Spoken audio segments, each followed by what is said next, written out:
урматтуу Балык шаарынын тургундары, урматтуу Балык шаарынын жетекчилери, биздин урматтуу президентибиз бүгүн жаңы жарлык чыгарды. Азыр эле урматтуу күбөнөбүз Бакыт Чекичбекович тааныштырып кеткендей,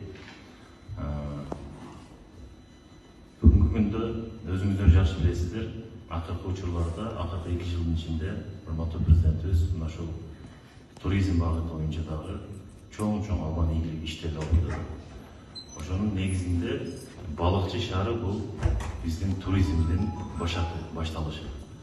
Мына азыр Желиңерде быйылкы жылы билесиздер, автовокзалдын ремонту, андан сырткары ушул жерде котельныйдын ремонттору башталган. Эми убакыт келип жетти ошойт, балыкчыны дагы мындай сөз жүзүндө эмес, иш жүзүндө мына ушул жакшынакып туруп сиздер менен биргеликте оңдошубуз керек. Советтер Союзунан бери каралбай калган. Аны моюнга алыш керек. Урматтуу президентибиз мына бизге тапшырма койду. Мен ачык эле айтып коеюн, эч кандай бизде мамлекетибизде илгеркидей заман же жашыратууга нерсе жок. Бул жигит менин бөлөм болот. Ачык эле бул жерге келип иштейин деген деле ою жок эле. Бирок президентибиз койгон тапшырма кылайык. Биз урматтуу президентибиздин сөзүн эч качан обсуждать этпейбиз.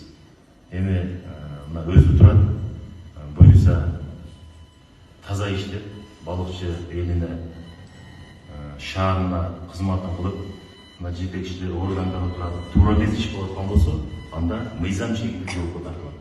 Эч кандай бир тууган же тааныш деген болбойт. Мен өзүм жеке көзөмөлгө алам, президентибиз ушундай тапшырма койду. Мына буюрса жылдын аягына чейин биз балыкчыны башкача кылып өзгөртөбүз.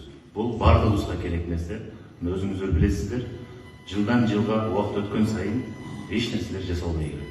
Азыр эң биринчи мына жолдордон, асфальттардан, тротуарлардан, бактарактардан баштайбыз койлуп Кудайым буюрса.